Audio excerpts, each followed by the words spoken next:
So welcome everyone to this next part of day 2, जहां अपन complete करेंगे, जहां अपन चालू करेंगे India 16, that is PPE, property plant and equipment, है ना? यस। तो बढ़िया सा एक पार्ट है, वो करना है अपने को, ठीक है?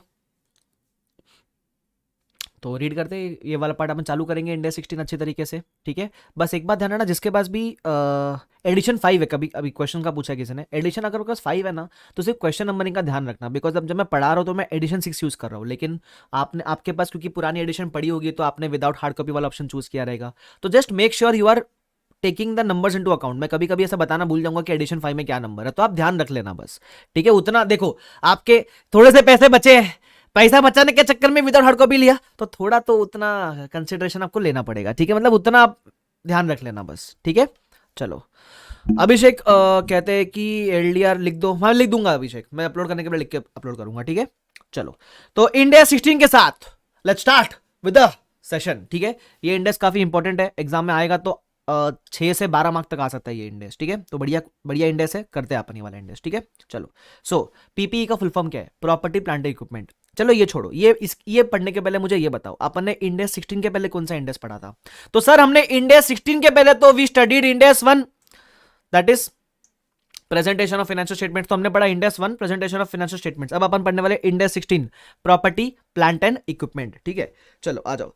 तो है ना, जो काम की बातें, अब इसमें तो सारी काम की बातें, इसमें तो अपने को सारी बातें करनी ही पड़ेगी, ठीक है? चलो, तो इंडेक्स 16 के साथ अपन धमाकेदार शुरुआत करने वाले हैं। अब सबसे पहला इसके अंदर पार्ट क्या है? डेफिनेशन। तो मैं एक बार किताब में खोल लूं क्या? इंडेक्स 16 खोल लो सर, काहे नहीं खोलते? खोलो। वाइब है, थोड़ा सा साइड दे छोकरे सब हार्ड, इसलिए तो हाई पे हार्ड ना छोड़े, तू सॉफ्टी कोफ्ता भोगता मुझे ना रोकता, पकड़ ले छोड़े, एक अली का छोकरा बना दे, क्विक से रॉकस्टार। चालू करे क्या? ये आ जाओ।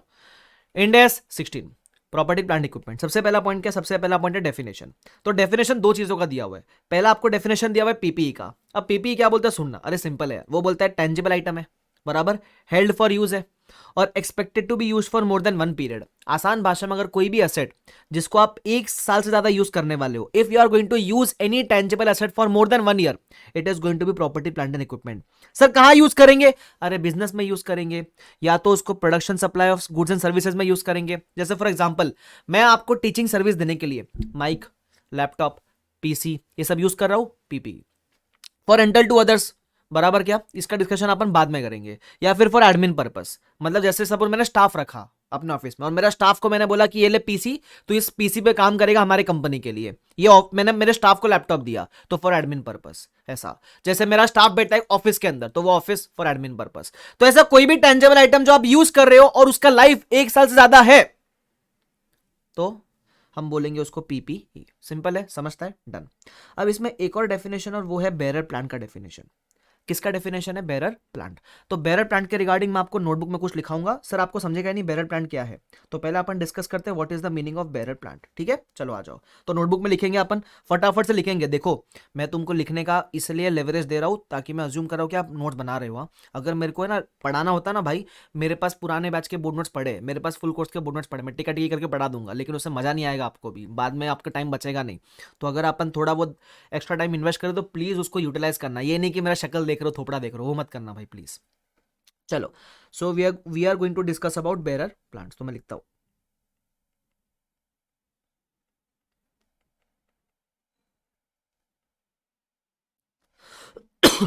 चलो, बेरर प्लांट। अब what is the meaning of bearer plant? सबसे पहले there is something known as biological assets. There is something known as biological assets, ठीक है? सर ये बायोलॉजिकल असेट्स क्या होता है? एक्चुअली इसका डिस्कशन है इंडेक्स 41 के अंदर, विच इज एग्रीकल्चर। अभी तक अपने को पता नहीं वो सब क्या, छोड़ दो, बस बता के रख रहा हूं कि बायोलॉजिकल असेट्स का डिस्कशन होता है इंडेक्स 41 के अंदर। Sir what is the meaning of biological asset? ऐसा समझ लो, बायोलॉजिकल असेट मतलब लिविंग प्लांट्स, लिविंग प्लांट्स या फिर एनिमल्स, लिविंग प्लांट्स या फिर एनिमल्स। जैसे फॉर एग्जांपल संकेत, आदर्श, अभिषेक, अक्षत, गौरव, ये सब क्या है? Biological asset. वाई? अपनी मम्मी के लिए अपन कौन है? Biological asset. वाई? अपने को पूरा दिन तो बोलते रहती है ये क्या है, ये क्या है, जानवर वाली हरकत है, उठ जानवर उठ, उठ सुबह उठ, ऐसा उठ उठ ऐसा। तो अपन सब घर वालों के लिए क्या है, अपन ऐसा बायोलॉजिकल एसेट। बराबर? क्यों? अपने घर वालों के लिए अपन जानवर से कम नहीं है, स्पेशली लड़के। देखो जैसे फॉर एग्जांपल लड़कियों को कैसे ट्रीट करते हैं लड़कियों को घर वाले, कि अरे मेरी बेटी पढ़ाई कर रही है, अरे मेरी बेटी बेचारी मेहनत कर रही है, अरे मेरी बेटी, अरे मेरी बेटी, ऐसे लड़कियों को थोड़ा ऐसा ट्रीट होता है। लड़कों का ट्रीटमेंट निकम्मा कहीं का, काम का नहीं, ना काज का, दुश्मन अनाज का, उठ ना, सीए भी नहीं, पैसे भी बर्बाद, ऐसा। तो ये फर्क होता है ना लड़के लड़की के अंदर। बराबर? तो अपन सब अपने अपने घर वालों के लिए क्या है, बायोलॉजिकल एसेट्स। हंसते क्या तुम लोग रे? पानी पानी फेंक फेंक के उड़ाते अपने, उठाते अपने को, है ना? ये समझ सकते हैं, लौंडे लोग ज्यादा समझ सकते हैं। चलो ठीक है। तो there is something known as biological assets, जिसका मतलब होता है लिविंग प्लांट्स या एनिमल्स। ठीक है। अब लिविंग प्लांट्स के दो बाइफर्केशन है। ठीक है, लिविंग प्लांट्स के दो बाइफर्केशन है, एक है बेरर प्लांट्स और एक है नॉन बेरर प्लांट्स। एक है बेरर प्लांट्स और एक है नॉन बेरर प्लांट्स। अच्छा, what is the meaning of bearer plants? Bearer plants वो है जिसकी life is more than 1 year. ऐसी प्लांट जिसकी लाइफ 1 साल से ज्यादा है। सर जरा एग्जांपल दो। Example mango tree. Mango tree आपको देने वाली ना mangoes for more than 1 year. बराबर क्या? यस। तो उसको बोलते हैं बेरर प्लांट्स। क्लियर है वाला पार्ट? ठीक है। और नॉन बेरर प्लांट जिसका life is less than 1 year, उसको बोलते हैं नॉन बेरर प्लांट। अब मेरी बात समझने का ट्राई करना।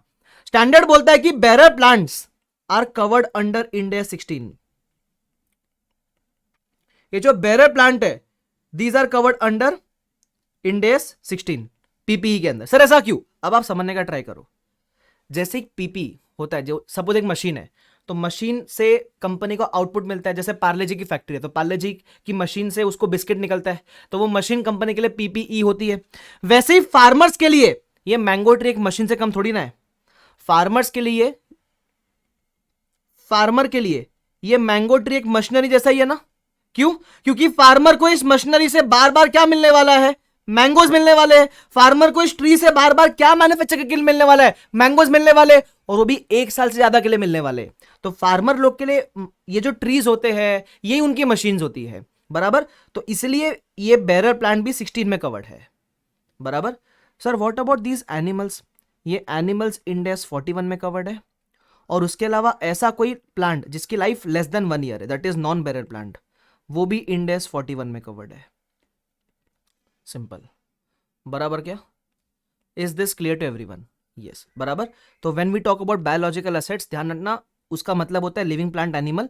प्लांट के दो bifurcation, bearer non bearer. Bearer मतलब लाइफ मोर देन 1 ईयर। तो जो बेरर प्लांट है, example mango tree, it is just like a machine for farmer, because इस बेरर प्लांट से बार बार उसको आउटपुट मिलने वाला है।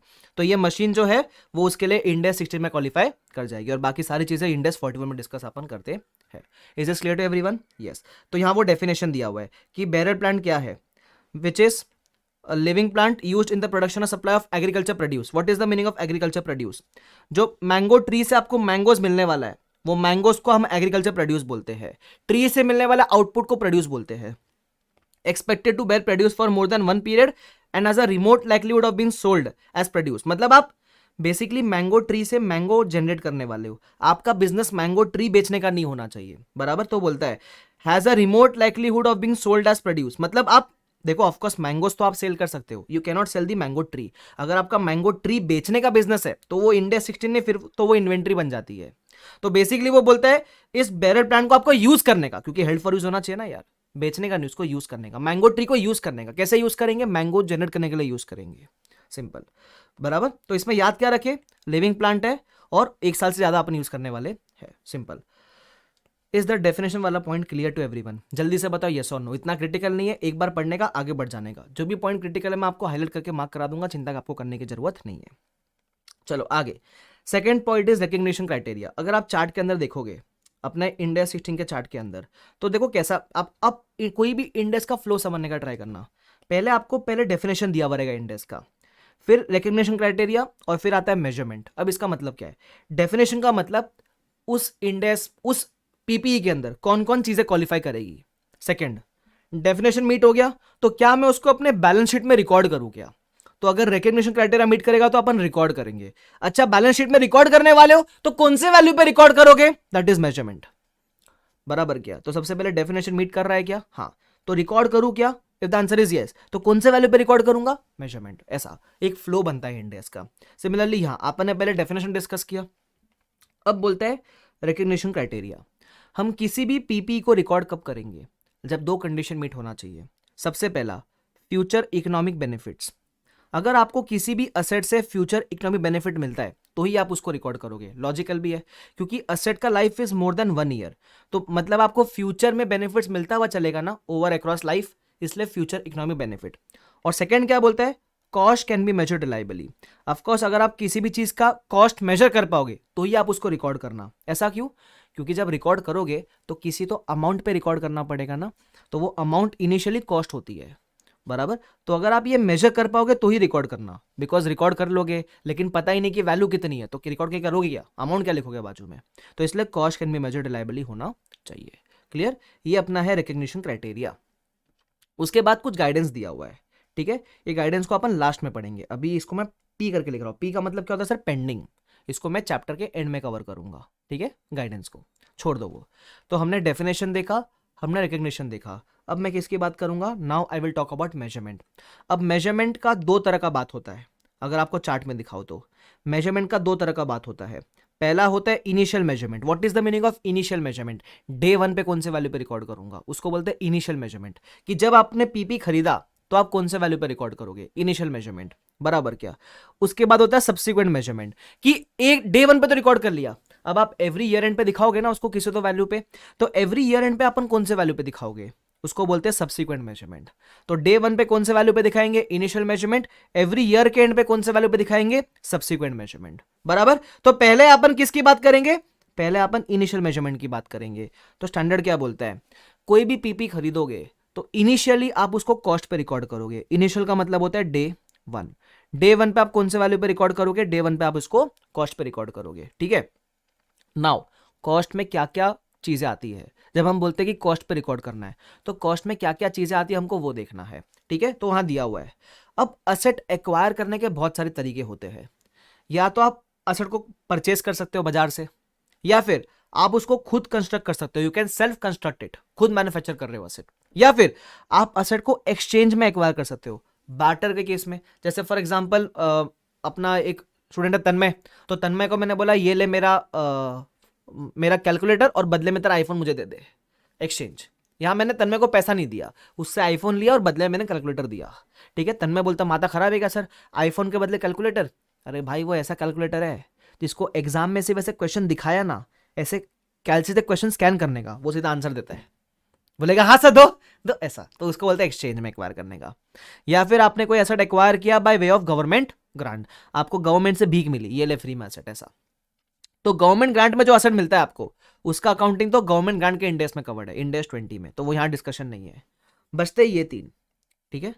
अब अपन डिस्कशन करना शुरू करते हैं। सबसे पहला, what will be the cost when the asset is purchased. अगर आपने एसेट बाजार से खरीदा है तो उसके कॉस्ट में क्या क्या आता है, एक बार से रीड कर लो, आपको ऑटोमेटिकली याद हो जाएगा। सबसे पहले आता है परचेस प्राइस, जो भी आप खरीदने के लिए पैसा भर रहे हो उसकी purchase price, less any trade discount या रिबेट। अगर आपको कोई ट्रेड डिस्काउंट या रिबेट मिला है तो वो माइनस कर देना, ठीक है।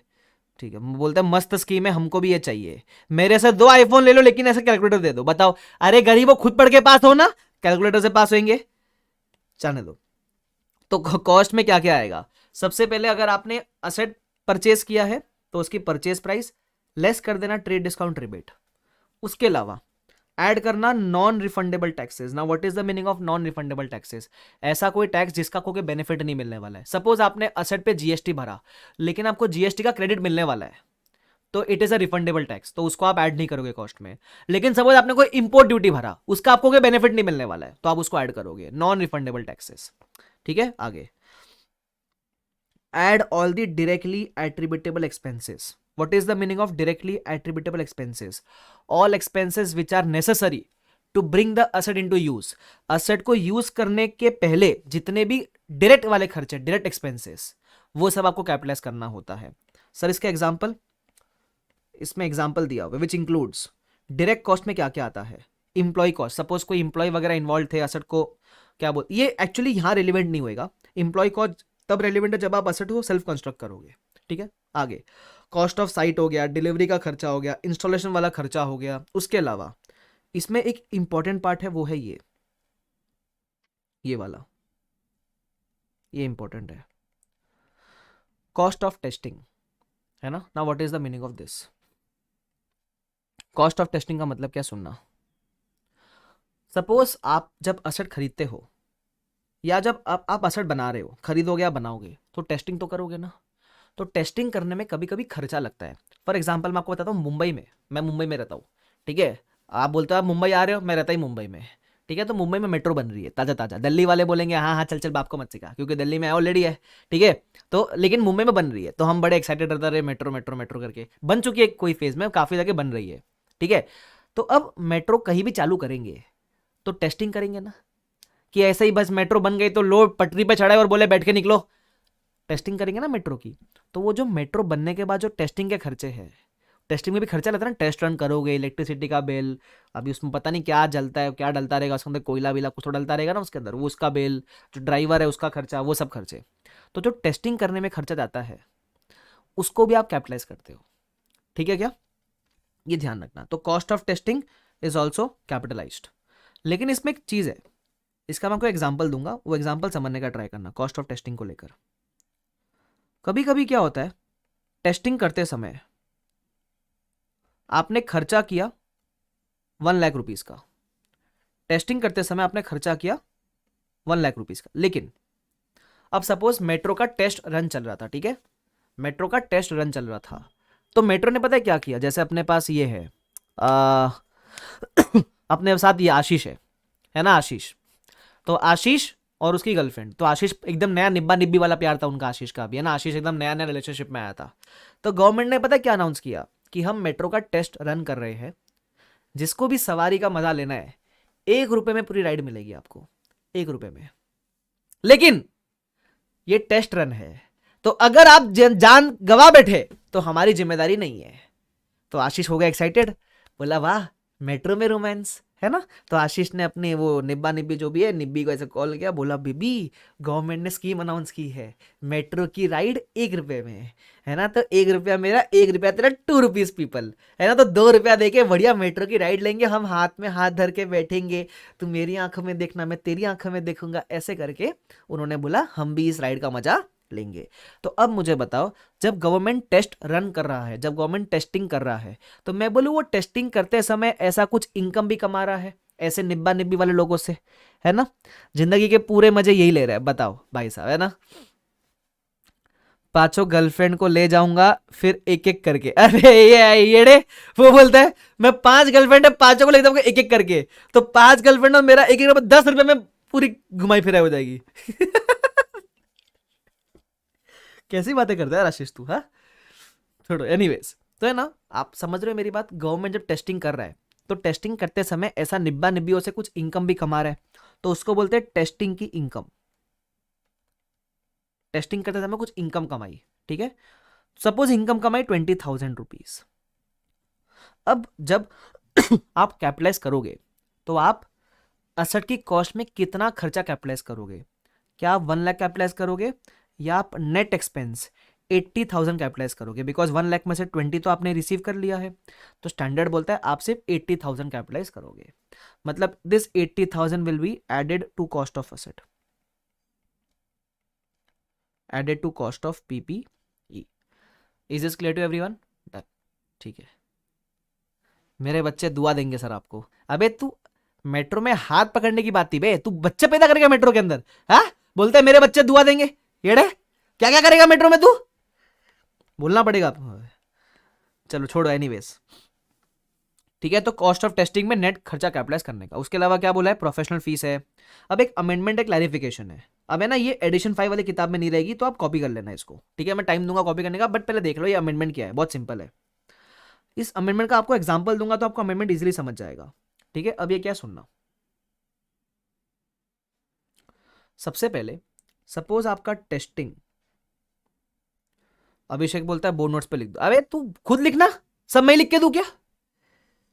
सुनना, सपोज आपका टेस्टिंग एक्सपेंस 1 लाख हुआ, ठीक है, और निब्बा निब्बियों के ब्लेसिंग से आपकी टेस्टिंग की इनकम 1.3 लाख रुपीज हो गई, तो आपका एक्सपेंस कम है, इनकम ज्यादा है।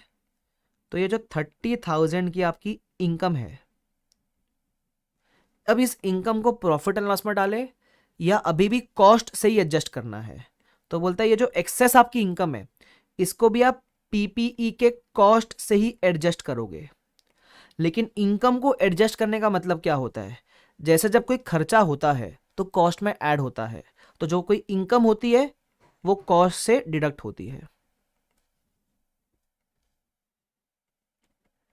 जब एक्स्ट्रा इनकम है तो it will get deducted from the cost, profit and loss में नहीं जाएगा। ये क्लैरिफिकेशन अमेंडमेंट जो बोलना है बोल दो, ठीक है। दो क्या बोलता है, the excess of net proceeds from sale of items purchased during testing will not be credited to PNL, it will be deducted from the cost of the asset.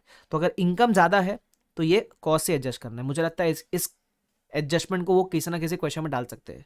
तो अब मैं मौका दे रहा हूं, रिकॉर्डेड वाले पॉज कर लो, लाइव वाले उसको अभी लिखेंगे बराबर, ये अमेंडमेंट के साथ और एग्जाम्पल के साथ। Time starts now.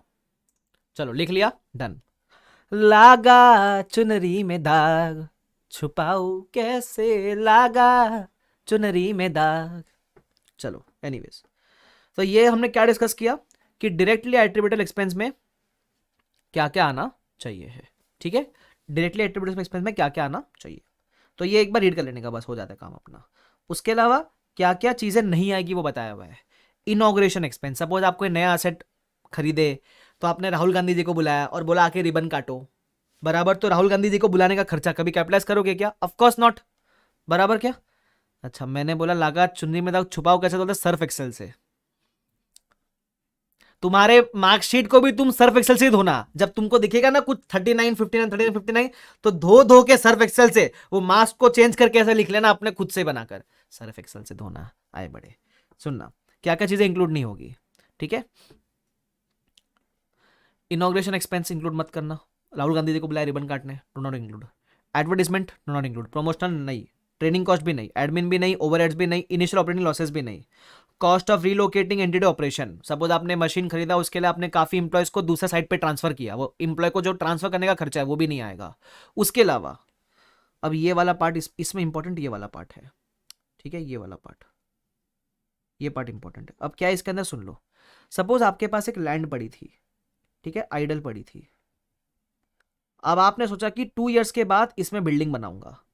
अब बिल्डिंग का काम आपने शुरू नहीं किया, तो आपने इस आइडल लैंड को क्या किया, आपने देखा रहेगा तो काफी कंस्ट्रक्शन साइट्स में उसको कार पार्किंग की तरह यूज कर लेते हैं और उससे कुछ इनकम कमा लेते हैं, बराबर।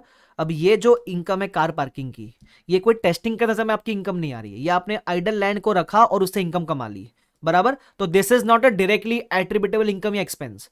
तो ऐसे केस में इस कार पार्किंग को यूज करेगा जो भी इनकम है या जो भी एक्सपेंस है, मतलब खर्चा भी लगेगा, एक आदमी वगैरह को रखेंगे, वो सब जाएगा प्रॉफिट एंड लॉस में। उसको आप असेट की कॉस्ट से एडजस्ट मत करना, ठीक है क्या? बोलते हो सर मार्क्स से मजाक मत किया करो, मैं तो करूंगा एनीवेज। तो बस यही बोलता है कि कार पार्किंग के समय जो भी income I that will be transferred to profit and loss. The income and related expense of using under construction PP, for example use as car parking site, should be recognized in the income statement. और अगर cash discount भी रहेगा तो जाएगा profit and loss में। Simple. Is this clear to everyone? Clear है यहां तक? परफेक्ट। तो मेरे असेट की कॉस्ट में क्या क्या आ रहा है, purchase price, non refundable taxes, all the directly attributable expenses, ये अपन ने देख लिया, ठीक है। उसके अलावा एक और खर्चा है, उसको बोलते हैं डीकमिशनिंग का कॉस्ट। अब ये डीकमिशनिंग का मतलब क्या अपन समझने का ट्राई करते हैं, इसको लेकर, डीकमिशनिंग वाले पार्ट को लेकर मैं आपको नोटबुक में लिखाऊंगा बढ़िया बढ़िया एग्जांपल, ठीक है। नोटबुक में I will make you right a good example. सुनना, इधर मेरा बेरर प्लांट का एग्जांपल था, इधर नीचे लिखेंगे।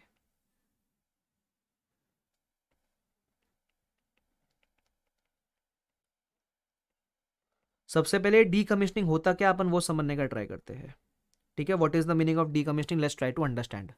सपोज मेरे पास है ना एक ऐसा असेट था which is used for mineral extraction, मेरे पास एक मशीन थी, ठीक है, which is used for oil extraction from ground.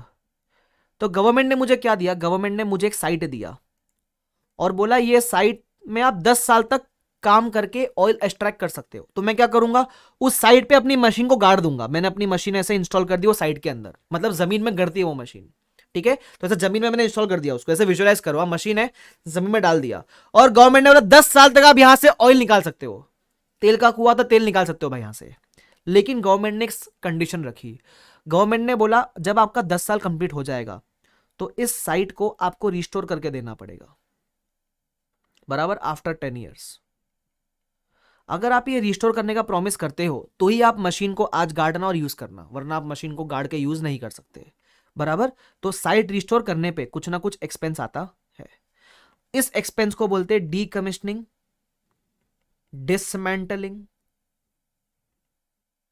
या साइट रिस्टोरेशन का खर्चा। डीकमिशनिंग, डिसमेंटलिंग या साइट रिस्टोरेशन का खर्चा, बराबर क्या? डीकमिशनिंग, डिसमेंटलिंग या साइट रिस्टोरेशन वाला खर्चा। अब ऐसे खर्चे को हमको क्या करना होता है? सबसे पहली बात, ये खर्चा क्या हमको आज इंकर करना है या 10 साल के बाद इंकर करना है? इसको हमको 10 साल के बाद इंकर करना है, क्योंकि साइट रिस्टोरेशन वाला खर्चा अराइज 10 साल के बाद होने वाला है।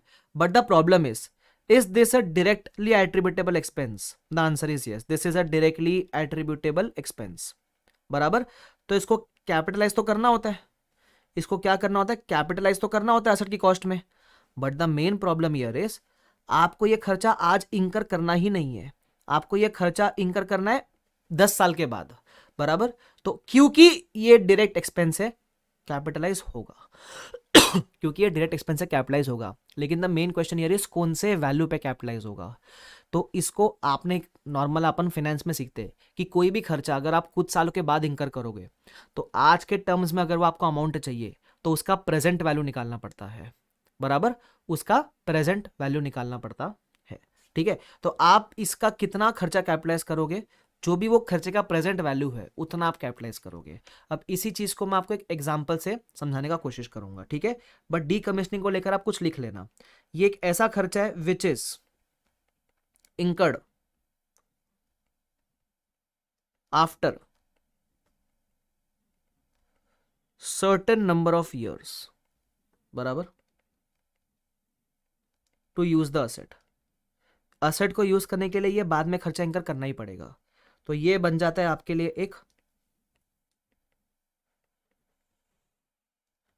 डायरेक्टली एट्रीब्यूटेबल एक्सपेंस, बराबर, this becomes a directly attributable expense. आपको समझा ये खर्चा क्या है? दिस इज अ डीकमिशनिंग का खर्चा, ओके। डीकमिशनिंग का मतलब समझा ना? परफेक्ट। तो अब अपन इसको एग्जांपल से समझने का ट्राई करते हैं, ठीक है। मैं आपको एग्जांपल लिख के देता हूं। सपोज हमने एक असेट परचेज किया, एग्जांपल से आपको सब कुछ क्लियर हो जाएगा, ठीक है। असेट परचेज्ड फॉर ₹10 lakhs,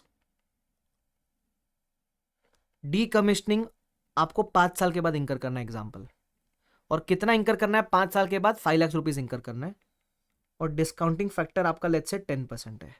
तो अब मेरे असेट की कॉस्ट में क्या क्या आएगा? ये 10 लाख तो आएगा, लेकिन ये जो डीकमिशनिंग है इसका 5 लाख भी आएगा, लेकिन पूरा 5 नहीं आएगा, ये 5 लाख का आज का प्रेजेंट वैल्यू आएगा, बिकॉज मुझे असेट की कॉस्ट डे 1 पे चाहिए होती है, ठीक है, ध्यान रखना। तो सबसे पहले मैं जब सोल्यूशन बनाऊंगा तो मैं कैसे करूंगा? मैं बोलूंगा सबसे पहले आपसे पूछूंगा मेरे डे 1 की पीपीई की कॉस्ट कितनी होगी? तो it will B 10 lakhs plus, और कितना होगा? मेरा जो 5 lakhs है उसका प्रेजेंट वैल्यू। तो कैसे निकालते हैं? 5 lakhs divide by 1.10 raise to 5।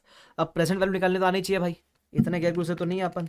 Divide by 1.10, 1 2 3 4 5, तो इट कम्स टू 310461 ले लेते हैं, 310461। ये आपकी आ जाती है प्रेजेंट वैल्यू ऑफ डीकमिशनिंग। इसको आप क्या किया? इसको आपने असेट की कॉस्ट में ऐड किया, तो आपकी असेट की टोटल कॉस्ट कितनी हो गई? 310461। ये हो गई आपकी असेट की टोटल कॉस्ट। अब आपका मेन सवाल ये आता है कि सर जर्नल एंट्री हम क्या पास करेंगे डे 1 पे? What entry will be passed on day 1? ठीक है, तो it will B PPE account debit. सबसे पहले आपने एसेट खरीदा है, डेबिट कितने पे करना है? 1310,461। टू क्या करेंगे? To cash bank account. पैसा आज कितना भरा है? आज तो आपने 10 लाख रुपया ही भरा है, और बाकी क्योंकि एक ऐसा अमाउंट है जो बाद में इंकर करना है लेकिन बुक तो आज किया है, तो उसका अपन आज प्रोविजन क्रिएट करते हैं। तो हम कहते हैं to provision for decommissioning, to provision for decommissioning कितना आएगा 310,461। तो इसको अपन ने कौन से वैल्यू पे बुक किया, एट प्रेजेंट वैल्यू बुक किया है। Simple. Is this clear to everyone? ये अपन ने डे 1 पे एंट्री पास करी है, क्लियर है क्या? ठीक है। अब है ना, मेरी बात ध्यान से सुनना, प्रोविजन भले ही अपन ने 310,461 का बुक किया है, लेकिन अपने दिल पे हाथ रख के बोलो, ये दिल जो तुम्हारे पास है, क्योंकि तुम सबके सब सिंगल मरे पड़े हो, ये दिल पे हाथ रख के पूछो, प्रोविजन भले इतने का बुक किया है, लेकिन 5 साल के बाद पेमेंट कितना करना है? क्या 5 साल के बाद पेमेंट 3,10,461 का करना है, या 5 साल के बाद पेमेंट 5 लाख रुपए का करना है? सो दिल पे हाथ रख के बताओ, ये दिल जो तुम्हारे पास ही है, जो तुम्हारी सिंगल तड़प है, अकेले सिंगल मर रहे हो तुम लोग, वही वाला दिल, ठीक है? बताओ कितना इंकर करेंगे 5 साल के बाद पेमेंट में? पेमेंट इतना करना है कि पेमेंट 5 लाख रुपीज करना है after 5 years. Perfect answer sir. 5 साल के बाद तो 5 लाख का ही पेमेंट करना है ना, लेकिन हमने बुक तो इतना ही किया है, अब कैसे करेंगे सर? अब मेरी बात ध्यान से सुनना, आपने जो प्रोविजन बुक किया है वो प्रेजेंट वैल्यू पे बुक किया है डे 1 पे, दैट इज 310,461, लेकिन जो आपको फ्यूचर में पेमेंट करना है,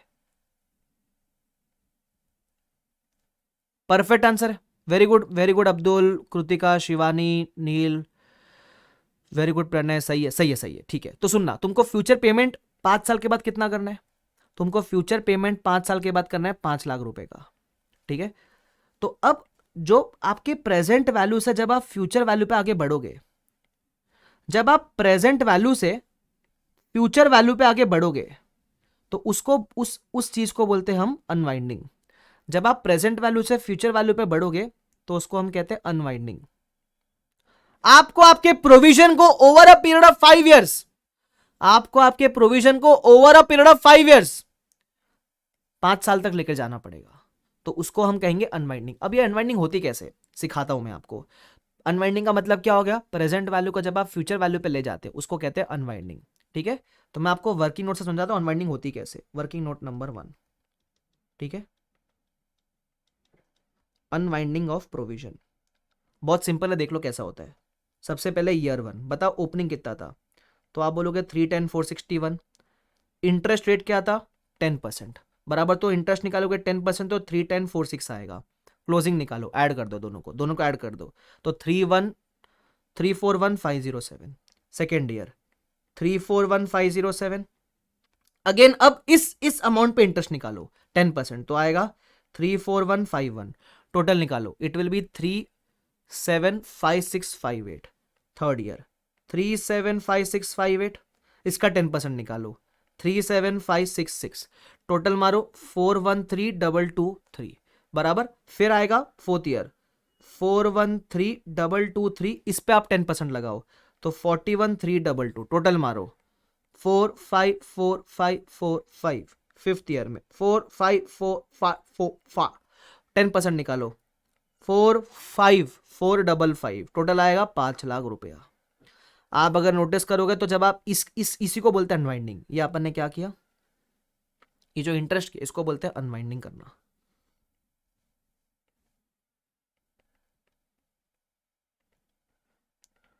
अब कुछ नहीं, आपको ये इंटरेस्ट की हर साल एंट्री मारनी होती है। आपको इस इंटरेस्ट की हर साल क्या मारनी होती है, एंट्री मारनी होती है। अब मैं आपको एंट्री मार के दिखाता हूं, आई होप सबको समझता है ये वाला पार्ट। अब जनरल एंट्री देखो, डे 1 की तो मार चुके थे अपन। ईयर 1 के एंड पे आपकी एंट्री क्या आएगी, ये इंटरेस्ट एक एक्सपेंस की तरह होता है आपके लिए, ठीक है? देखो आप ऐसा समझ लो, आपको लायबिलिटी को इंक्रीज करना है, प्रोविजन को इंक्रीज करना है, तो लायबिलिटी इंक्रीज करने के लिए हमेशा क्रेडिट होती है, पता है ना ये बेसिक चीज। असेट को इंक्रीज करने के लिए डेबिट करते हैं, लायबिलिटी को इंक्रीज करने के लिए क्रेडिट करते हैं। तो एंट्री क्या रहेगी, तो अपन बोलेंगे हमको लायबिलिटी इंक्रीज करनी है, तो हम बोलेंगे टू प्रोविजन फॉर डीकमीशनिंग। और डेबिट हम क्या करेंगे, डेबिट हम करेंगे इंटरेस्ट एक्सपेंस।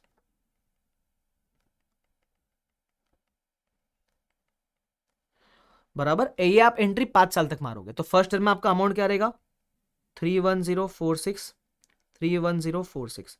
अब ये एंट्री जो है आप हर साल मारोगे, ईयर 2 के एंड पे, ईयर थर्ड ईयर के एंड पे, फोर्थ ईयर के एंड पे, और 5th ईयर के एंड पे आप ये एंट्री मारोगे, तो ये एंट्री मार, of course amount will change, amount will be this 34151, ऐसा सेकेंड ईयर में लिखता हूँ 34151, फिर 37566, ऐसा अमाउंट होता हुआ चलेगा,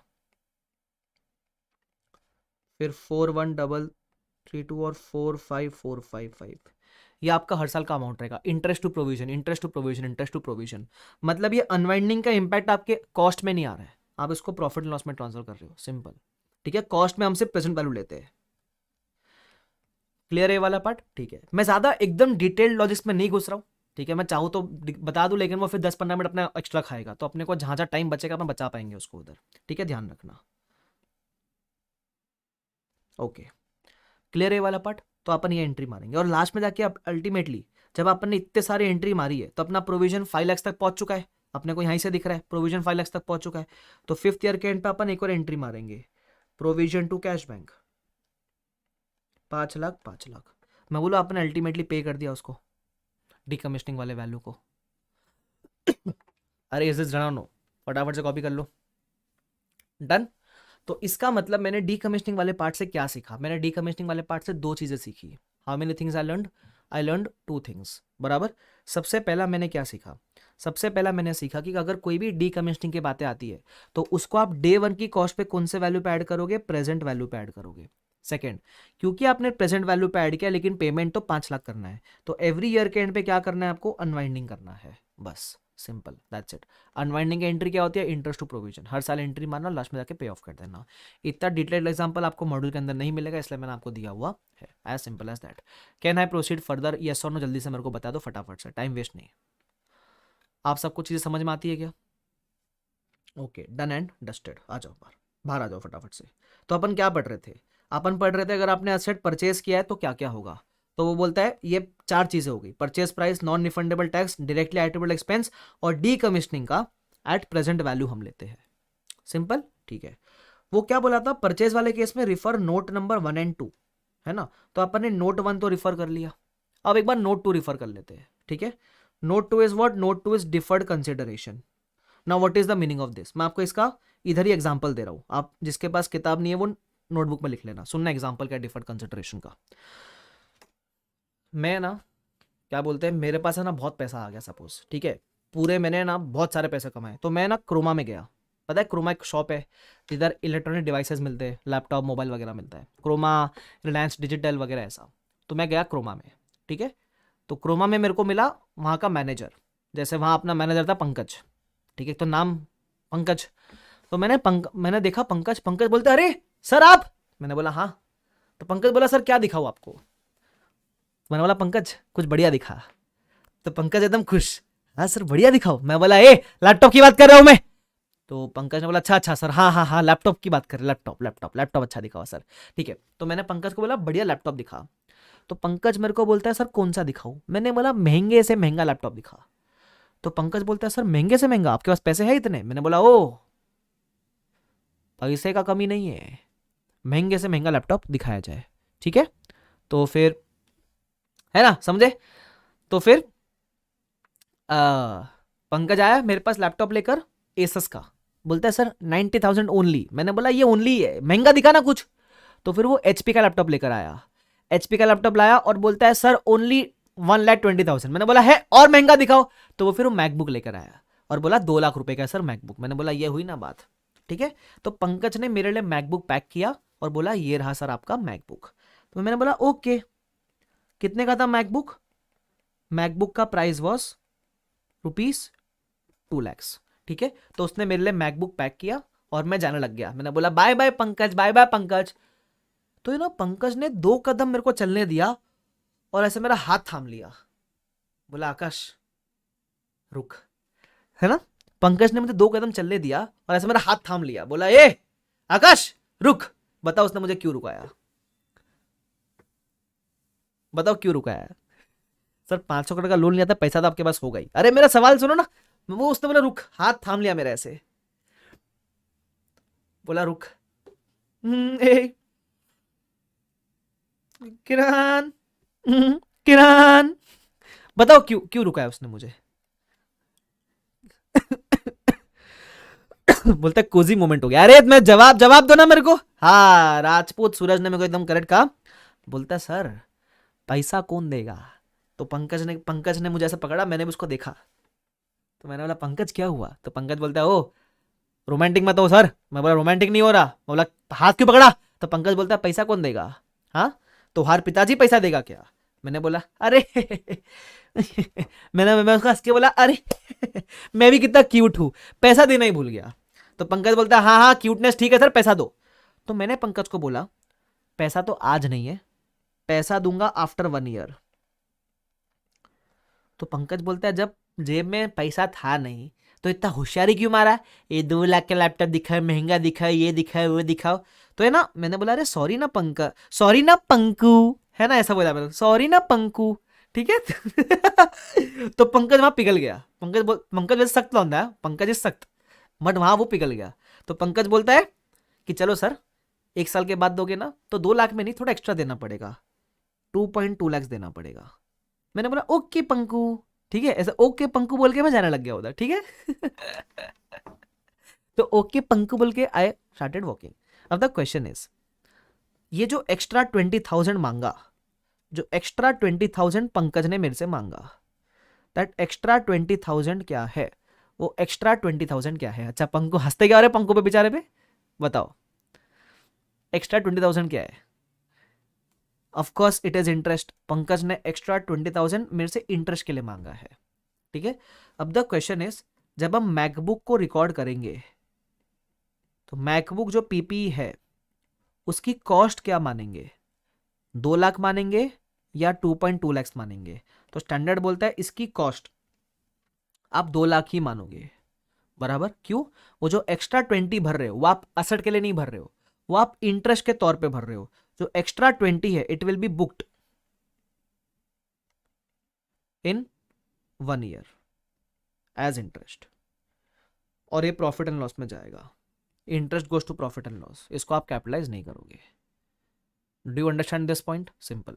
तो डिफर्ड कंसिडरेशन का मतलब क्या है? जब आप कंसिडरेशन पे ना डिफर करते हो, पे करना डिफर कर रहे हो, when you are deferring the payment of consideration, तो उस केस में जो आप एक्सेस पे कर रहे हो उसको हम क्या मानेंगे? उसको हम इंटरेस्ट मानेंगे। सिंपल, कहानी खत्म हो गई, ठीक है। तो आप असेट को 2 लाख के ऊपर रिकॉर्ड करोगे। क्लियर है ये वाला पार्ट क्या? और भाई मेरे को क्यूट नहीं बोलने का, क्यूट का लफड़ा है भाई।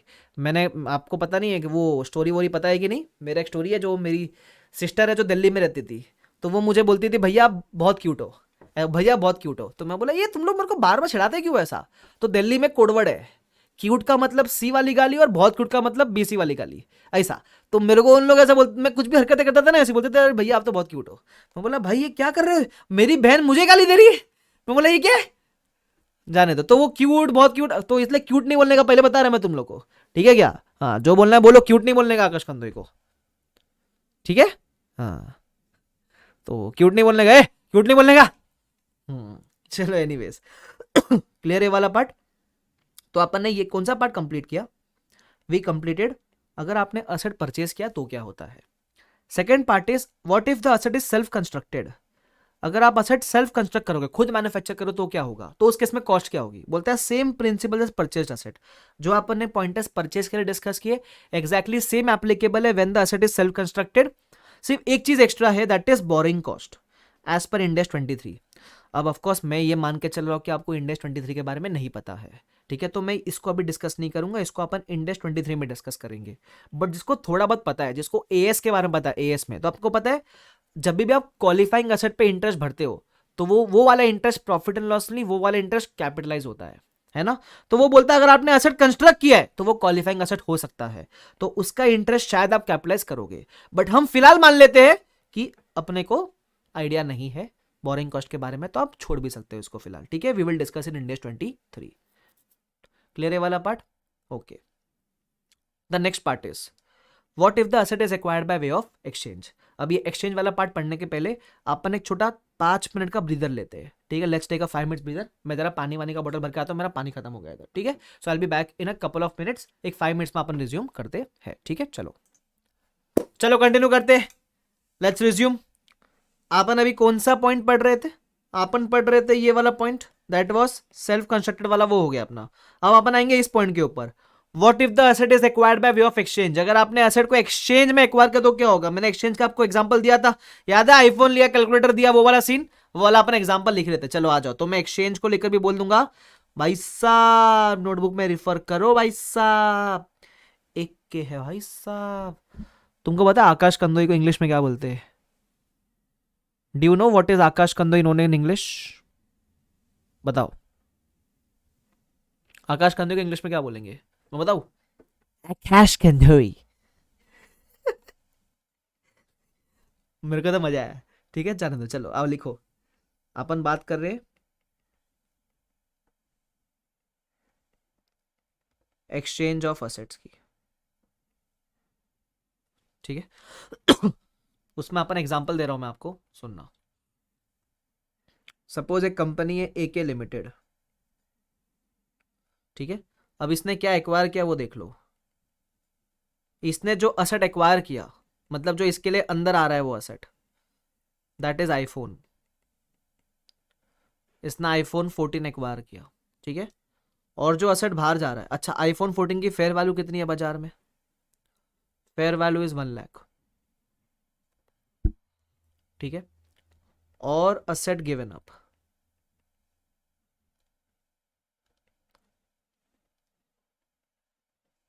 That is outgoing asset. Asset given up is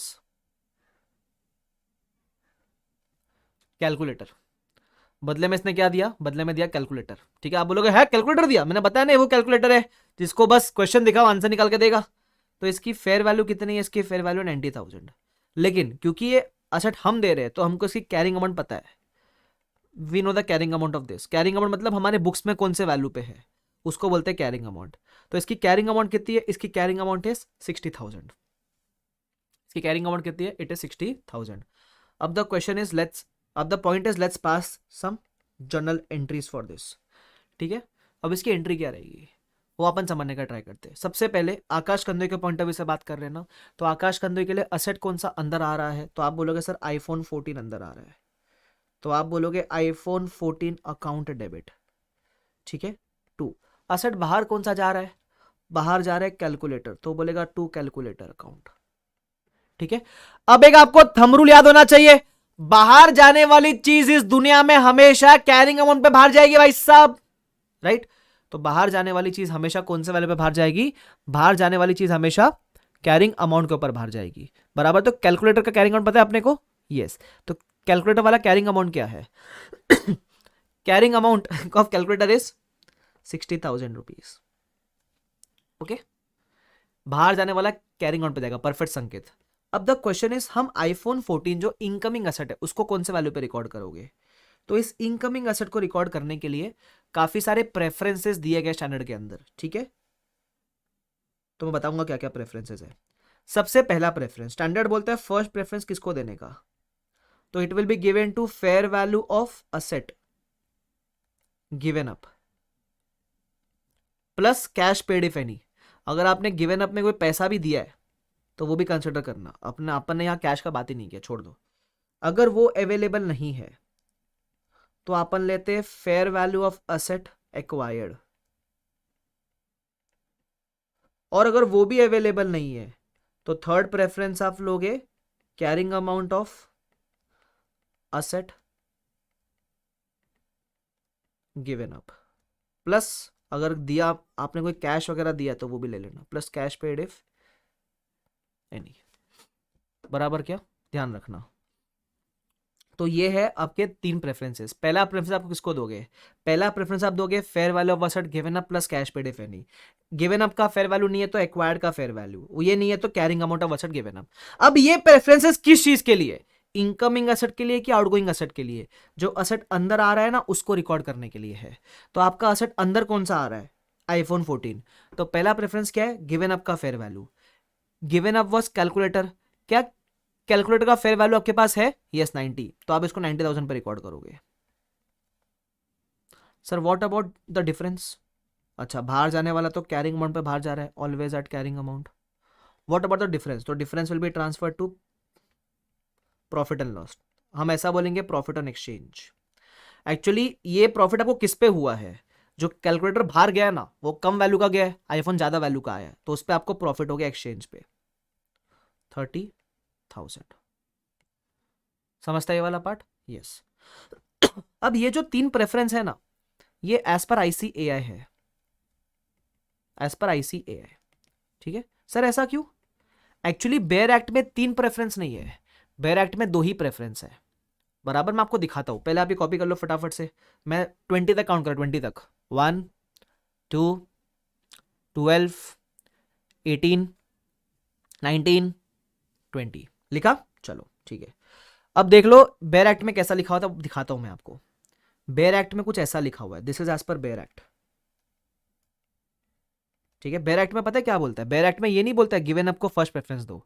bear act में बोलता है fair value of asset given up और fair value of asset acquired whichever is more clearly evident. बराबर, और अगर दोनों ही फेयर वैल्यू नहीं है तो second preference is carrying amount of asset given up. But अपने को फॉलो बेयर एक्ट नहीं, अपने को फॉलो बेयर एक्ट नहीं करना है, अपने लिए क्या करेंगे, एज पर ICAI फॉलो करना है। Is this clear to everyone? चलो परफेक्ट। अब मैं आपको एक और एग्जांपल दे रहा हूं, ठीक है? ये एग्जांपल नंबर मेरा 1 था, दिस वाज एग्जांपल नंबर 1। अब मैं आपको एग्जांपल नंबर 2 दे रहा हूं। ये जो कैश पेड वाला पार्ट है ना, कैश पेड वाला पार्ट, ये कैश पेड वाले पार्ट के लिए आपको एग्जांपल दे रहा हूं मैं। ठीक है, इसका मतलब कि आपको एग्जांपल 2 से समझ जाएगा। देख लो, सपोज एक कंपनी है AK लिमिटेड, तो इसने कौन सा असेट एक्वायर किया वो देखते हैं। तो असेट एक्वायर्ड है iPhone 14। ठीक है, वही fair value is 1 lakh rupees. और asset given up is calculator. और उसके अलावा आपने कैलकुलेटर तो दिया, साथ में आपने कैश भी दिया। ठीक है, कैलकुलेटर का fair value is 90,000, carrying amount is 60,000। अब बुद्धि लगाओ, कैश का तो carrying amount fair value same ही रहेगा ना, फेयर वैल्यू बोलो कैरिंग अमाउंट बोलो, इट इज 20,000। ठीक है, ऐसा कुछ आपके पास है। चलो, मैं आपको दूंगा जिंदगी में मौका कुछ कर दिखाने का। खुद से सिर्फ ट्राई करोगे एंट्री पास करने का, राइट रॉन्ग मेरे को फर्क नहीं पड़ता, just try, giving you 2 minutes, time starts now. Try किया, किसी ने बोला 10 का प्रॉफिट, किसी ने 20 का प्रॉफिट, किसी ने बोला 10 का लॉस है, कोई बोला प्रॉफिट है, कोई बोला 10 का प्रॉफिट है, किसने 50 का प्रॉफिट बोला। मजा आ गया, सुनना भी कैसे करेंगे। अच्छा, आपने बुद्धि लगा रहे हो ना, बुद्धि यूज करना चालू करोगे तो आपको आंसर आना चालू हो जाएगा। Very good. सबसे पहले अपन एंट्री मान लेते हैं, क्या हुआ है? तो हम बोलेंगे iPhone 14 अकाउंट डेबिट। और बाहर क्या क्या गया है? एक तो कैलकुलेटर बाहर गया है, और उसके अलावा पैसा भी बाहर गया है। ठीक है, अब बाहर जाने वाली चीज है तो कैरिंग अमाउंट पे बाहर जानी चाहिए, तो इसको अपन 60 पे बाहर करेंगे, इसको अपन 20 पे बाहर करेंगे, ऑलवेज एट कैरिंग अमाउंट। ठीक है, द सेकेंड चीज इज iPhone 14 को कौन से वैल्यू पे रिकॉर्ड करोगे? मैं बोलूं fair value of given up. अब गिवन अप में 2 चीज है, कैलसी भी है, कैश भी है। आप कैश भूलोगे इसलिए मैं ऐसे लिखाता हूं, कैश पेड इफ एनी। तो वो कितना रहेगा? गिवन अप का fair value 90 plus cash paid 20, total कितना हो गया? 1,10,000 बराबर टू PNL अकाउंट। मेरे को 30 का रेयरली किसी ने आंसर किया था, मोस्टली पीपल आंसर 20 या 10। 30 का आप आंसर करना ही भूल गए थे। आई होप तुमको समझता है मैंने क्या बोला। बराबर, यहाँ कैश अपन ने दिया है, लिया नहीं है कैश। तुम लोगों को समझ में आया क्या? देखो ये समझा, खुद से ट्राई करने से अपनी गलतियां मालूम पड़ेगी, इसलिए I hope this is clear to everyone. Yes, ये था आपका एग्जांपल नंबर 2। चलो, क्लियर है क्या ये वाला पार्ट? ठीक है, चलो अब मेरे को आपको एक और एग्जांपल देना है, एग्जांपल नंबर 3। ठीक है, एग्जांपल नंबर 3। अब एग्जांपल नंबर 3 किस चीज को लेकर है? It is relating to exchange, but where the transaction lacks commercial substance. Where the transaction lacks commercial substance. Ashish बोलता है मजा आ गया, वेरी गुड। ठीक है, और ये मजा मैं पूरे हिंदुस्तान को देना चाहता हूं। ओके, अब है ना, एक बंदा है AK लिमिटेड। ठीक है, अपन इसके पॉइंट ऑफ व्यू से बात करेंगे। ओके, इसके पॉइंट ऑफ व्यू से बात करेंगे। तो आकाश कंदोई के पास एक फरारी है, एक गाड़ी है। वो कार कौन सी है इसके पास? फरारी। ठीक है, छोटी सी गाड़ी, ब्लैक कलर की, जिसकी कैरिंग अमाउंट इसके पास होगी 1 CR और फेयर वैल्यू होगी 1.2 CR। ठीक है, और एक इधर एक और अमीर आदमी है, वो है अपना अक्षत। ठीक है, अक्षत, अक्षत भी बहुत अमीर है, इसके पास भी एक फरारी है, गाड़ी है, फरारी, भले अक्षर को स्पेलिंग नहीं आती फरारी की, बट है, ठीक है, रेड कलर की है। अब हुआ क्या, आकाश और अक्षत ने एक सेम नेचर का असेट परचेज किया है, सेम मॉडल है, सब कुछ सेम है, सिर्फ कलर का फर्क है, बाकी एवरीथिंग इज सेम। ठीक है, तो अब मैं आकाश के पॉइंट ऑफ व्यू से बात करूं तो आकाश ने ये गिवन अप है और ये वाली फरारी एक्वायर्ड है। जब आप सेम नेचर की फरारी एक्वायर कर सब जब आप सेम नेचर के एसेट एक्सचेंज करते हो तो उसको हम कहते हैं ट्रांजैक्शन लैक्स कमर्शियल सब्सटेंस।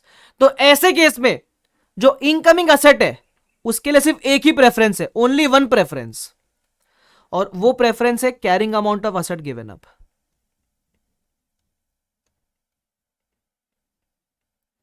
यहां कोई fair value of asset acquired नहीं है, कोई fair value of asset given up नहीं है, सीधा carrying amount of asset given up plus cash paid, उस पर रिकॉर्ड करना है आपको।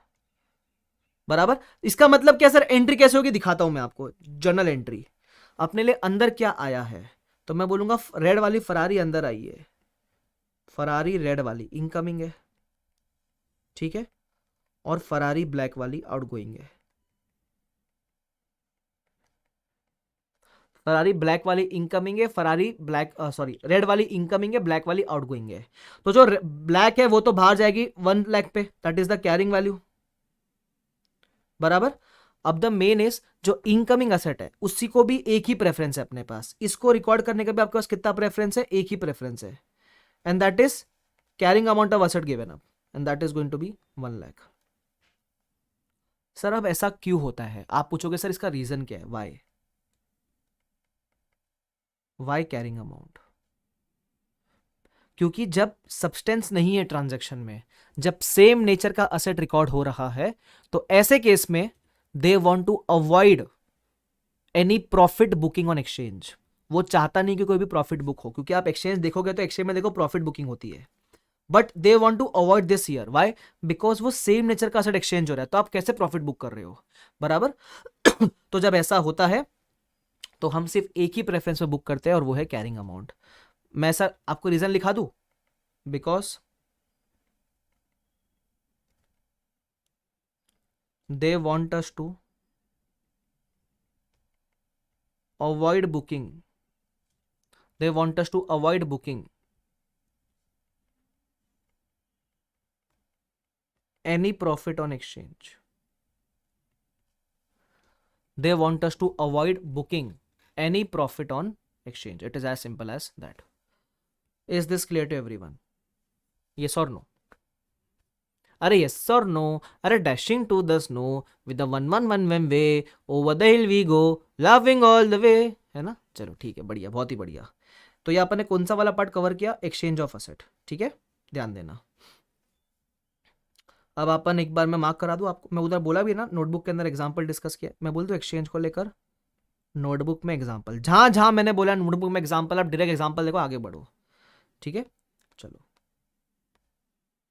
तो ये एक्सचेंज वाला पार्ट भी मेरा हो गया, क्लियर है यहां तक, परफेक्ट। चलो ठीक है, आगे बढ़ जाते हैं। यस, 1 CR था क्या, सॉरी 1 लाख मैंने रिकॉर्ड कर दिया, 1 CR होना चाहिए था, जो भी यार 1 CR, तुम समझ गए ना यार, जो भी है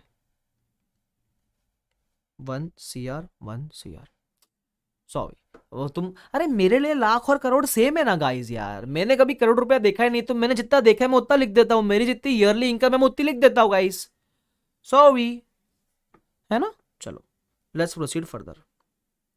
अभिषेक बोलता है एक बार रिपीट, अरे भाई सिंपल है, जब आप सेम नेचर का असेट परचेस करोगे तो जिस वैल्यू पे जो असेट बाहर जा रहा है उसी एग्जैक्ट सेम वैल्यू पे इनकमिंग असेट को रिकॉर्ड करना है, सिंपल, एकदम सिंपल, डन, ठीक है। संकेत फिर वो सेम नेचर का असेट नहीं होएगा, और ये बहुत रेयर केसेस में होएगा, this will happen in very rare cases.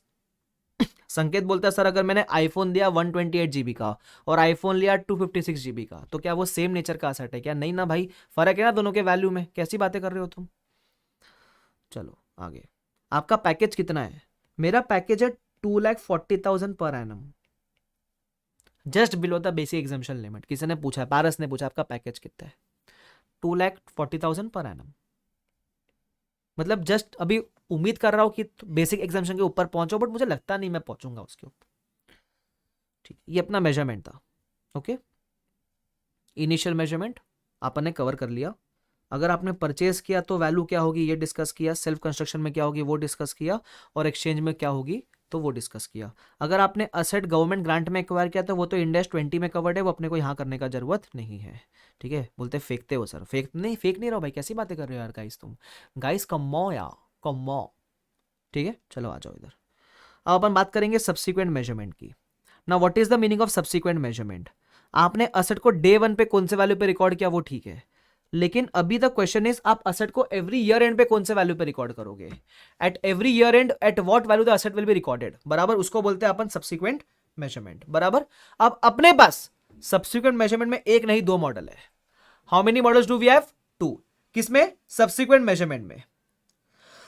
कितने मॉडल है? 2। पहला है कॉस्ट मॉडल। पहला कौन सा मॉडल आपके पास? Cost model. और दूसरा कौन सा मॉडल है आपके पास? Revaluation model. Sir what is the meaning of cost model and revaluation model? ठीक है, अब मेरी बात ध्यान से सुनना, एकदम सिंपल है।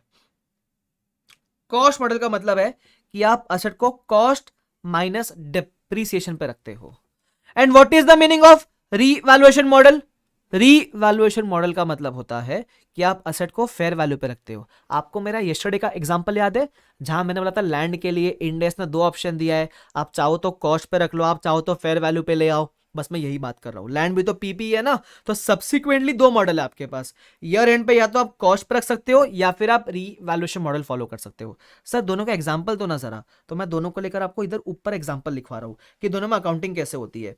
जैसे कॉस्ट मॉडल होगा तो अकाउंटिंग कैसे होगी एवरी ईयर के एंड पे देख लो। नितेश बोलता है गवर्नमेंट ग्रांट रह गया। बेटे अगर नितेश तू ना सुनेगा ना मेरी बात तो तेरा अटेम्प्ट रह जाएगा। मैंने 10 बार तो चिल्ला दिया कि गवर्नमेंट ग्रांट का डिस्कशन इंड AS 20 के अंदर होगा, फिर भी वो आके बोलता है सर गवर्नमेंट ग्रांट रह गया। ऐसा रहेगा ना बेटे तो तेरा मई भी रह जाएगा, तेरा नवंबर भी रह जाएगा। तो प्लीज ध्यान से सुन, तुम लोग कॉन्सेंट्रेशन यहां रखो भाई। वो बाबू सोना को बोलो तेरे से बाद में बात करूंगा, किधर घूम फिर के आ रहे हो? मजा आ गया, एकदम ही फील आ गई। सुनना अभी, सपोज आपने डे 1 पे पीपी खरीदा। ऐसे मैं मजाक करूंगा तो मेरी बात का बुरा नहीं मानने का, और कभी मानोगे तो भी चलेगा, फर्क नहीं पड़ता मेरे को। एनीवे सुनना, सपोज तुम्हारे पास पीपी था डे 1 पे जिसकी लाइफ 10 ईयर्स थी, तो आप कॉस्ट मॉडल में इसकी अकाउंटिंग कैसे करोगे? तो कॉस्ट मॉडल में अपन क्या करेंगे, लेस 1 साल का डेप्रीसिएशन माइनस करेंगे। अब 10 करोड़ की वैल्यू है, 10 साल की लाइफ है, तो डेप कितना रहेगा? 1 CR। तो that is carrying amount at the end of year 1 9 CR, बराबर। ये आपका हो गया कॉस्ट मॉडल। कॉस्ट मॉडल में अपन ऐसा अकाउंटिंग करते हैं। Is this clear to everyone? Is this clear to everyone? क्या क्लियर? चलो आगे। अब बारी आती है in case of revaluation model. Sir इसका एग्जांपल दो, दे रहा है इसका एग्जांपल। सपोज आपके सेम एग्जांपल लेते हैं, सपोज आपके पास एक पीपी था, कितने का? 10 करोड़ का, बराबर। देख लो, सपोज आपके पास था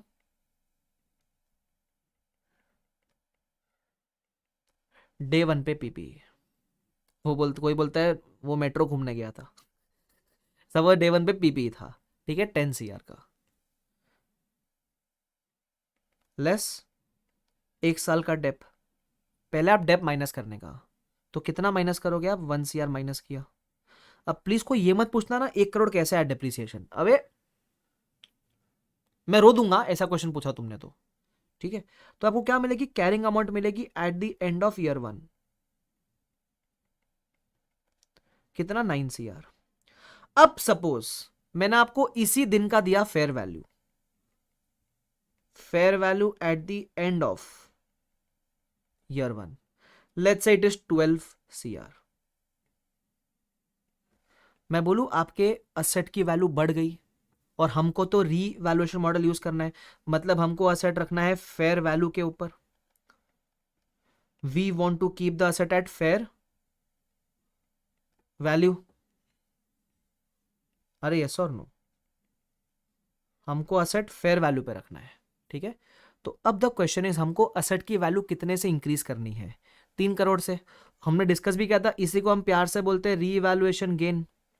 जो आपका जाता है OCI के अंदर कितना रहेगा 3 करोड़ रुपया, इट विल बी 3 CR। अरे यस और नो। अब इसकी मैं एंट्री क्या मारूंगा, है ना, अब मैं इसकी जनरल एंट्री क्या मारूंगा मैं आपको दिखाता हूं। पीपी की वैल्यू बढ़ रही है ना, तो मैं बोलूंगा PP account debit 3 CR to revaluation gain 3 CR, और एक गेन आपका जाएगा OCI के अंदर, सिंपल। अच्छा जैसी मैंने ये एंट्री मारी, जैसी मैंने ये एंट्री मारी, what will be my revised carrying amount at the end of year 1। Year 1 के एंड पे मेरा रिवाइज कैरिंग अमाउंट कितना हो जाएगा सर, आपका पहले 9 था, आपने 3 करोड़ से वैल्यू इंक्रीज कर दी क्योंकि फेयर वैल्यू 12 हो गया था, तो यही नया वाला फेयर वैल्यू आपका रिवाइज कैरिंग अमाउंट बन जाएगा। और अभी आपकी लाइफ कितनी बची है, आपकी लाइफ बची है 9 ईयर्स। आपको एक राज की बात बताओ, राज की बात, इसको बताना मत। फ्यूचर में जब आप डेप्रिसिएशन निकालोगे तो फ्यूचर में आप डेप्रिसिएशन 12 CR पे निकालोगे। फ्यूचर में जब आप डेप्रिसिएशन निकालोगे तो फ्यूचर में डेप्रिसिएशन आप 12 CR पे निकालोगे, बट उसकी बातें मैं बाद में करूंगा, ठीक है। ये आपको मैंने एक हिंट देकर रख दिया, ध्यान रखना। तो सर अच्छा चलो ये बता दो, डेप्रिसिएशन ईयर 2 का कितना आएगा, तो ईयर 2 का डेप्रिसिएशन अभी 1 CR नहीं आएगा, it will change, it will change, 1 CR नहीं आएगा, है ना। और 9 ईयर्स लाइफ कैसे बची सर, अरे 10 ईयर्स में से 1 ईयर खत्म हो गया था तो 9 ईयर्स लाइफ बची, तो डेप कितना आएगा ईयर 2 का, चलो पूछ ही लेता हूं। तो हम बोलेंगे 12 CR डिवाइड बाय 9 ईयर्स, तो मुझे कोई आंसर देगा। 12 डिवाइड बाय 9 कितना आ रहा है, 12 divide by 9 1.333 CR, 12 divide by 9 1.33 CR। समझ में आया क्या, मगज में आया क्या, मैं तेरे बाद में आया क्या, चिल्लाने से बनते गाने क्या, चिल्लाने से बनते शाने क्या, ये चा लेकर के पब्लिक को बना रहे, ये पब्लिक में अंधे या काने क्या, जनता की क्षमता है ममता भी देगी और जमता नहीं है तो हाँ, क्लियर है क्या, समझता है, perfect answer, very good very good Meete, very good Aditya, very good Shubhi, very good Veena, very good Garima, very good Khyati, very good, चलो ठीक है बहुत बढ़िया, क्लियर है यहाँ तक। तो ये मैंने आपको बेसिक आइडिया दिया कि सब्सिक्वेंट मेजरमेंट में when you follow cost model तब तो बहुत ईजी है, but when you follow revaluation model तो अपन फेयर वैल्यू पे चीज़ों को रखते हैं, दैट्स इट, क्लियर। मेरे ख्याल से for the day we will halt here, but अपन आज का सेशन खत्म करने के पहले अपन आज का सेशन खत्म करने के पहले जितना अपन ने पढ़ा वो रिवाइज करेंगे। सर शेक चिली डिवाइन का रैप, अरे मेरे को रैप करने का शौक है बहुत, तो मैं बीच बीच में कर देता हूँ, तो ऐसे कभी तुमको समझे नहीं कि आदमी क्या बड़बड़ कर रहा है तो मैं रैप कर रहा हूँ ऐसा समझ लेना, ठीक है। चलो तो अपन आज जो भी पढ़ा अपन पूरा रिवाइज कर लेते हैं क्या, yes, so let's start the revision. सबसे पहले we are going to start revising the concept of Ind AS 1 जो अपन ने आज के दिन पे पढ़ा था, ठीक है। So we are starting the revision in 3 2 1 and go. सबसे पहले इंड एस 1 नाम था प्रेजेंटेशन ऑफ फाइनेंशियल स्टेटमेंट, जो अपन ने आज पढ़ा वो रिवाइज कराऊंगा। तो सबसे पहले अपन ने आज पढ़ा था breach of long term loan arrangement के बारे में, ठीक है। अब इसका समरी देख लो, इधर है। अगर आपने सपोज डिफॉल्ट, जब तक डिफॉल्ट नहीं करोगे तब तक तो वो नॉन करंट रहेगा, एक बार आपने डिफॉल्ट कर लिया तो वो करंट बन जाता है। डिफॉल्ट करने के बाद ग्रेस मांगा और वो इक्वल टू या मोर देन 12 मंथ्स है तो it will again become non current. अगर डिफॉल्ट करने के बाद ग्रेस मांगा और वो लेस देन 12 मंथ्स है तो वो करंट, बराबर। अच्छा अगर डिफॉल्ट करने के पहले ही ग्रेस मांग लिए और कंप्लायंस डेट एक्सटेंड करवा ली तो उस केस में आपका loan stays with its original classification, that it will stay as non current only, बराबर। ये अपन ने इंड एस 1 के बारे में पढ़ा था। देन हम इंड एस 16 के ऊपर आए थे। 16 में क्या था हमारे पास, सबसे पहला था डेफिनेशन। सिंपल अपन ने देखा था पीपी का डेफिनेशन बोलता है टेंजिबल हेल्ड फॉर यूज और expected to be use for more than 1 period. फिर था बेरर प्लांट, तो इसके बारे में आपको मैंने बताया था ना, बेरर का मतलब क्या होता है, लिविंग प्लांट्स या एनिमल्स, बराबर। अब लिविंग प्लांट्स में होता है दो, बेरर नॉन बेरर। जिसकी लाइफ 1 साल से ज्यादा है वो होता है बेरर, फार्मर के लिए उसकी मशीन जैसा है, तो ये इंड एस 16 में कवर्ड है, सिंपल, बराबर। बाकी सारे जो भी एनिमल्स है, बाकी सारे नॉन बेरर है, वो सब 41 में कवर्ड है एग्रीकल्चर के अंदर। उसके बाद आपने ने इंड एस 16 में देखा था अगला point which was recognition. Simple, जब आपको लगता है बेनिफिट मिलेगा फ्यूचर में और जब आपको लगता है कि कॉस्ट मेजरेबल है रिलायबली, बराबर, तो उस केस में recognition criteria will be met. उसके बाद अपना आता है मेजरमेंट। मेजरमेंट के अंदर 2 तरह का मेजरमेंट होता है, एक होता है इनिशियल मेजरमेंट, एक होता है सब्सिक्वेंट मेजरमेंट, बराबर। Initial measurement will always always always be at cost, ठीक है। अब कॉस्ट में क्या क्या आता है, सबसे पहला अगर आपने असेट परचेज किया तो परचेज प्राइस आएगा, less trade discount and rebates, add non refundable taxes, add all the directly attributable expenses. इसमें इंपॉर्टेंट खर्चा था कॉस्ट ऑफ टेस्टिंग का। टेस्टिंग का जो भी एक्सपेंस है वो भी आप कैपिटलाइज करोगे, लेकिन टेस्टिंग करते समय कोई इनकम आई तो वो माइनस करके नेट कॉस्ट कैपिटलाइज करना। अच्छा, इसमें एक अमेंडमेंट भी था, अगर आपकी इनकम सपोज ज्यादा है और एक्सपेंस कम है तो आप नेट इनकम ही कॉस्ट से एडजस्ट करोगे, और इनकम को एडजस्ट करने का मतलब है कॉस्ट से आपको माइनस करना पड़ेगा। उसके अलावा कुछ खर्चे जो आप कभी कैपिटलाइज नहीं करोगे, इसके एग्जांपल थे कार पार्किंग की इनकम एक्सपेंस, वो भी कैपिटलाइज आप मत करना, ध्यान रखना, एग्जांपल था वो। उसके बाद एक और इंपॉर्टेंट पॉइंट था डी कमीशनिंग वाला पार्ट। इसको आप कैपिटलाइज तो करोगे लेकिन प्रेजेंट वैल्यू पे कैपिटलाइज करोगे।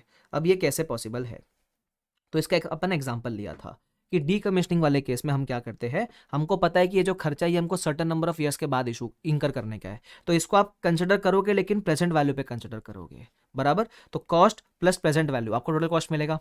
एंट्री आपने मार ली, PP to cash bank to provision for decommissioning. अब आपने भले ही प्रेजेंट वैल्यू पे बुक किया लेकिन इंकर तो 5 लाख रुपया करना है, तो प्रेजेंट वैल्यू से फ्यूचर वैल्यू पे लेकर जाएंगे और उसको हम प्यार से बोलते हैं अनवाइंडिंग। ये हम अनवाइंडिंग करेंगे और अनवाइंडिंग के एंट्री होते हैं इंटरेस्ट टू प्रोविजन। ये कर लिया, ठीक है। ये था अगर आपने असेट परचेज किया तो क्या होगा। अच्छा, एक और पॉइंट था डिफर्ड कंसिडरेशन। अगर आपने पेमेंट लेट देने का प्रॉमिस किया है तो उस केस में जो एक्स्ट्रा भरोगे वो इंटरेस्ट है, तो कॉस्ट में ऐड नहीं होना चाहिए वो। उसके बाद था अगर आपने एसेट सेल्फ कंस्ट्रक्ट किया तो क्या, तो same like purchase, same principle that of purchase asset. उसके बाद अगर आपने एक्सचेंज में एक्वायर किया तो क्या होगा, तो अपने पास एक्सचेंज वाले केस में 3 प्रेफरेंसेस है, मैंने आपको एग्जांपल भी दिया, वो 3 प्रेफरेंस याद रखने का। सबसे पहला प्रेफरेंस है fair value of asset given up plus cash paid if any. Second preference is fair value of asset acquired, और अगर दोनों ही नहीं है तो आपके पास थर्ड प्रेफरेंस है carrying amount of asset given up plus cash paid if any, बराबर। अब ये प्रेफरेंस किसके लिए है, ये प्रेफरेंस इनकमिंग एसेट को रिकॉर्ड करने के लिए, आउटगोइंग तो बाहर होने वाला हमेशा कैरिंग अमाउंट के ऊपर, ठीक है। ये चीज अपनी हो गई। उसके बाद अगर एक्सचेंज में कोई कमर्शियल सब्सटेंस नहीं है, सेम नेचर सेम वैल्यू का असेट एक्सचेंज कर रहे हो, तो आपके पास इनकमिंग एसेट को रिकॉर्ड करने का एक ही प्रेफरेंस है, वो है carrying amount of asset given up plus cash paid if any, क्योंकि ये प्रॉफिट बुकिंग अवॉइड करना चाहते हैं। क्लियर। उसके बाद अगर आपने असेट गवर्नमेंट ग्रांट में एक्वायर किया तो उसका डिस्कशन इंडेक्स 20 के अंदर रहने वाला है, ठीक है, डन। फिर अपन आएंगे इन case of subsequent measurement. Subsequent measurement के अंदर हमारे पास 2 मॉडल है, एक होता है कॉस्ट मॉडल, एक होता है रीवैल्यूएशन मॉडल। कॉस्ट में हम कॉस्ट माइनस डेप पे रखेंगे, रीवैल्यूएशन में पहले डेप माइनस करेंगे, फिर इसको फेयर वैल्यू से कंपेयर करेंगे, जो भी गेन है वो ओसीआई में बुक करेंगे, और उस गेन के वैल्यू से आपका असेट का कैरिंग अमाउंट इंक्रीज हो जाएगा, और फ्यूचर में depreciation is revise carrying amount के ऊपर आप निकालोगे। That's it. आपने जो ये पढ़ा आज तक का इतना था, अगर छोटा मोटा कुछ क्वेरी है तो पूछ लो। काफी लोग पूछे थे सर रिवीजन सेशन तो यूट्यूब पे होगा ना, भाई जो इन क्लास रिवीजन है, जैसे आज पढ़ा, जो आज पढ़ेंगे उसको आज रिवाइज करेंगे, वो तो इधर ही होगा। जब मैं फुल फ्लेज रिवीजन लूंगा, 2-3 चैप्टर हो गए, फिर उसके लिए मैं आपको रिवाइज करके यूट्यूब पे बुलाऊंगा, वो अलग लूंगा मैं। मतलब मैं आपको ऐसा नहीं कि थोड़ा रिवीजन लेकर छोड़ दूंगा, क्लास में भी होगा, आप भी खुद भी करोगे, फिर मैं अलग से आपके लिए यूट्यूब पे भी डालूंगा, वो अलग है। फिर लास्ट डे के पहले मैराथन भी लूंगा, वो अलग है। ऐसा सब होएगा, चिंता मत करो, ठीक है। बोर्ड नोट्स में एलडीआर लेकर अपलोड कर दूंगा। यस अभिषेक, और कुछ क्वेरी है तो पूछ लो।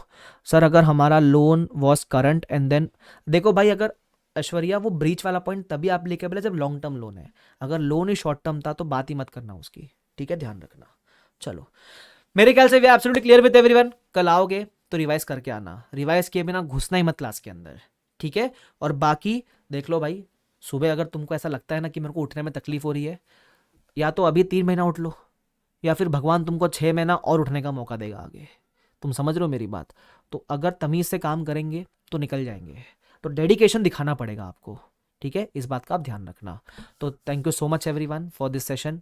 रिवाइज करके प्लीज आना, ठीक है। Till then bye bye everyone, take care, see you all. मैं सेशन बंद कर देता हूँ, फिर आपको कुछ होता है आप मेरे से पूछ लेना, ओके। चलो bye bye everyone, take care, see you all, bye bye.